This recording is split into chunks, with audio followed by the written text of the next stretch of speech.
merry times together on Ponderosa. Film ini mengisahkan tentang seorang pelawak hingga dia memandu jalannya podcast yang mengangkat kisah-kisah viral. Nggak sampai di situ, ia akan melakukan research untuk dibawakan di podcastnya nanti tentang hal-hal lucu. Halo burung stand up, masih di sini. Masih bersama Linglung si Beban Keluarga. Beban Keluarga kali ini mau merekomendasikan ke kalian film yang wajib kalian tonton hingga biji kalian berkeringat. Tanpa banyak basa-basi, langsung saja kita ngocok lagi dan mulai pengenceritaan.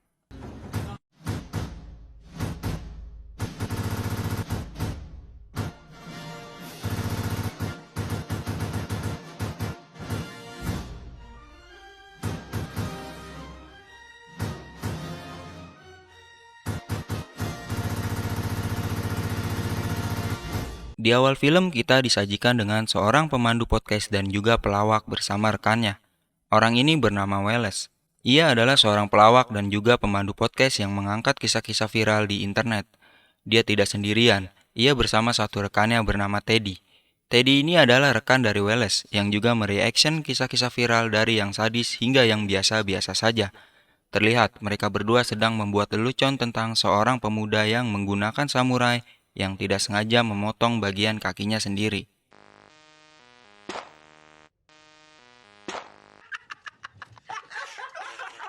Scene berpindah ketika Welles ingin pergi ke Kanada. Ia bertemu dengan seorang petugas bandara yang amat sangat ngeselin. Petugas ini membahas tentang sadisnya orang-orang Kanada, hingga ia membahas tentang lambang daun yang ada di bendera tersebut. Mereka berdua terlihat saling beradu lelucon.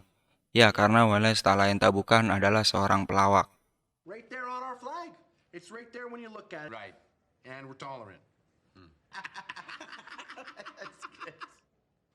Haiti won. You know that was Hitler. Ketika ia sampai di Kanada dan ingin mengetahui cerita seorang pemuda yang memotong kakinya tersebut, tiba-tiba saja pemuda itu sudah meninggal. Pemuda tersebut mati karena bunuh diri. Ia depresi karena kehilangan satu kakinya.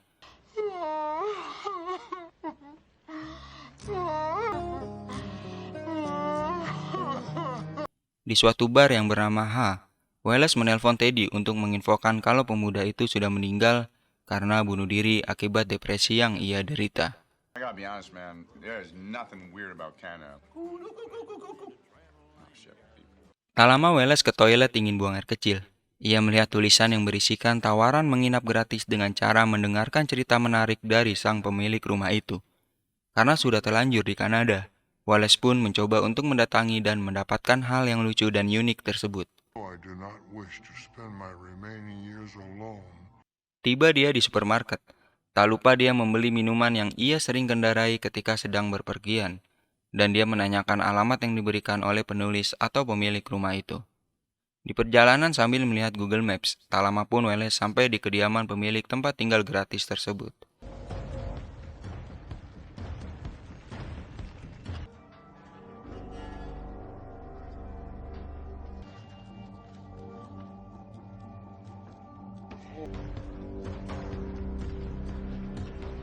Welles masuk ke dalam rumah tersebut. Di dalam ia sudah disambut oleh pemilik rumah. Pemilik rumah tersebut bernama Howe. Ia adalah mantan pelayar yang satu-satunya selamat dari serangan Nazi. Welles ditawarkan teh oleh Howe ini. Tapi di samping itu, Welles ingin ke kamar kecil karena ia sudah menahan di tengah perjalanannya tadi. Di toilet, Welles sedikit membuat lelucon tentang bagaimana patung wanita itu melihat ke arah punyanya yang berurat. Selesai Welles dari toilet, Howe sudah menunggu untuk bercerita kepadanya. Tak lupa Howe menawarkan secangkir teh kepada Welles ini. Welles pun bercerita kalau dia adalah seorang pemandu podcast yang membawa hal-hal konyol. Di sini pun Howe mulai bercerita kalau ia ini adalah seorang pelaut. Ia di kapal tentara dan melayaninya untuk memasak hingga menyajikan makanan kepada tentara itu. Nggak sampai di situ, ia juga bercerita kalau ada anjing laut yang menyelamatkannya ketika Nazi menyerang kapal tersebut. Di sini hanya Howe yang selamat karena ditolong oleh anjing laut. Namun ketika Howe sedang asing bercerita, tiba-tiba saja Welles ini mengantuk dan tertidur. Hemingway said that. Yes, he did, Wheeler, on KP duty. Shit, no kidding. Yes, so we perhaps a drawbridge to history. What's this? Shut up. Company included, Thank you. I was back on a boat on an iceberg. And I washed. I was alone. Terror that night as I swam. Let it be unbelief. And then unbelievable. Yes. Would you Scene berpindah ketika Wallace dengan Ellison. Ellison ini adalah pacar daripada Wallace. Namun Wallace suka berselingkuh, walaupun Ellie sudah amat cantik. Nggak sampai situ, Ellie ini juga mantan daripada admin. Di scene ini, Ellie ingin ikut bersama Wallace ke Kanada, namun tidak diperbolehkan oleh Wallace ini. Karena kalau Ellie ikut, ia tidak bisa tidur bersama wanita lain nanti di Kanada. Joe, it's for the podcast. You know, you are. It's exploitative. So you get a little taste and walk away.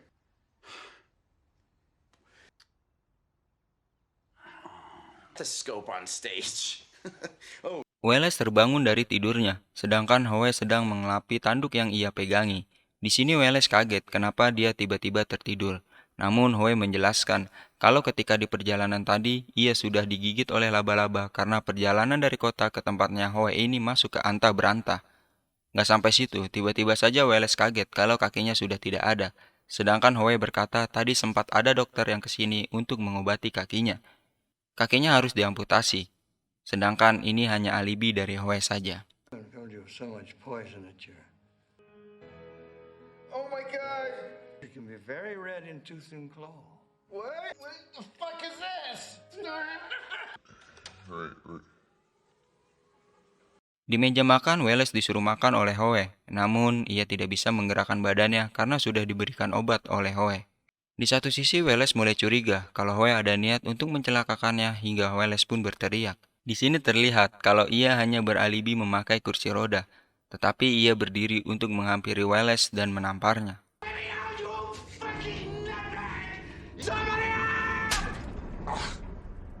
Scene berpindah ketika Ellie, pacarnya Wallace, sedang bercerita kalau Wallace orang yang sering selingkuh. Ia bercerita dan tidur dengan rekan podcastnya, yaitu si Teddy. Teddy pun bercerita ketika mereka selesai berpodcast, kalau Wallace sengaja untuk tidak mengajak Ellie ke Kanada, karena ia ingin melakukan pengecotan ke wanita lain. Namun Wallace ingin meniduri Ellie terlebih dahulu sebelum ia ke Kanada. She's hot. It doesn't take away from how hot she is. I'm not married. Wallace sedang duduk di kursi rodanya. Tiba-tiba Ellie menelpon. Tak lama Wallace menelpon balik, namun tidak diangkat oleh Ellie maupun Teddy, karena mereka berdua sedang asik di tempat tidur melakukan pengecotan. Hingga Wallace pun mengirimkan voice suara kalau dia sedang tidak baik-baik saja di Kanada ini. Tak lama Howe pun datang dan menghantamnya.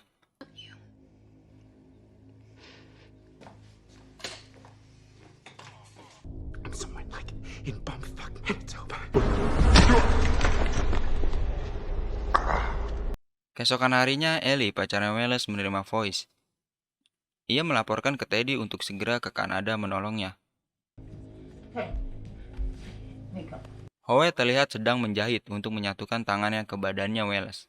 Ia mempunyai peralatan lengkap, hingga teori-teori yang terpasang di dinding ruangan praktek Howe tersebut. With these charlatans of the Lord, like boys whose lives have been to care facilities. And nobody... Priests. Ellie dan Teddy tiba di Kanada. Ketika mereka melapor ke polisi, polisi tersebut menghiraukannya. Wallace pun terbangun dengan badan yang sudah mirip dengan anjing laut. Howe pun menyarankan kalau dia harus cepat-cepat beradaptasi dengan keadaannya dan tidak bisa kembali ke dunia nyata. Pilihan Wallace di sini hanyalah mati atau menerima keadaan yang sudah diubah menjadi anjing laut.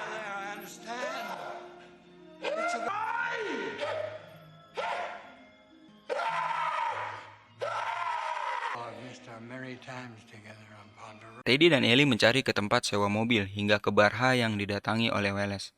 Hingga ia tidak menemukan apapun, mereka berdua ke kantor polisi. Namun polisi ini menanggapinya tidak serius karena ia menganggap ini hanya sebuah lelucon. Dan Wallace pun adalah seorang komedian. Polisi itu pun memberikan kartu nama seseorang. No, he's not that kind of guy. You come into Winnipeg, and that's it. I'll take it. Wallace dipaksa untuk menerima keadaannya menjadi seekor anjing laut. Ia dipaksa untuk berenang oleh Howe ini. Ia melihat tubuh seseorang yang mirip dengannya di dalam kolam tersebut. Show me how the fishies swim!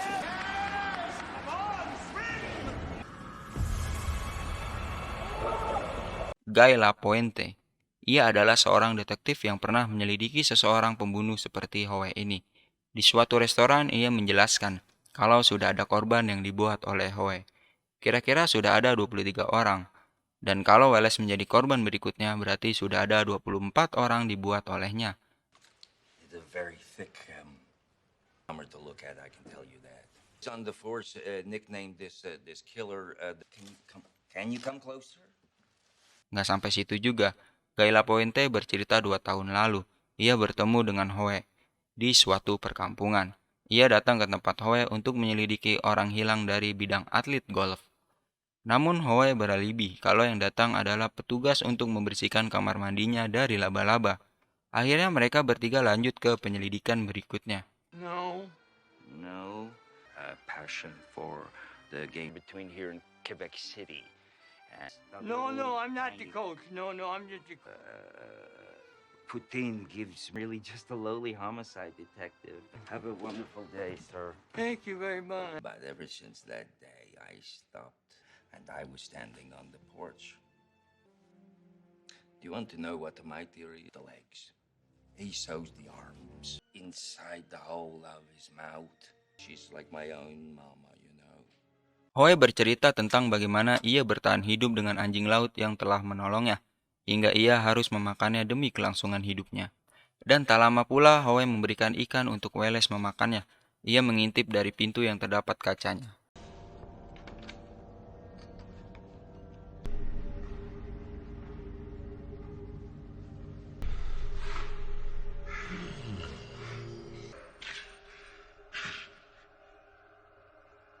Mereka bertiga lanjut untuk menyelidiki pencarian Welles. Mereka ke suatu supermarket untuk menanyai Welles. Benar saja, ia mendapati alamat yang telah dicatat oleh Welles dari mbak-mbak kasir yang menyukai pria berkumis. No way, it's Mr. Mustache. Just gonna go ahead and write on you. Okay. Yep, I'm American. How are things over at... Thank you very much. Do you have a pencil? Learned it from, isn't that weird? Okay. Kembali, ia mengajarkan Welles untuk berenang. Ia mengajarkan layaknya seperti anak kecil yang baru ingin besar, hingga Owe menenggelamkannya dan meninggalkannya begitu saja. Look time, Mr. Tusk. You're not ready for And if I truly brought... Mereka bertiga sudah sampai di mana tempat mobil yang dipakai Howe dibuang ke danau. Ellie dan Teddy diberikan senjata oleh Guy untuk sekedar berjaga-jaga. The big one. Sampai ketika scene di mana Howe dan Welles beradu layaknya seekor anjing laut. Namun di satu sisi, Ellie dan Teddy menghampiri hingga masuk ke dalam rumahnya Howe. Mereka berdua saling bunuh-membunuh antara Welles dan Howe. Di sini terlihat kalau Welles nampak frustasi, namun ketika ia mendengar suara dari Ellie pacarnya, ia menusuk kaki dengan tanduknya hingga Howe terjatuh dan menusuknya kembali. Tak lama Ellie dan Teddy datang, hingga ia menangis melihat Welles berubah menjadi seperti itu. Guy pun datang dan ingin menembaknya.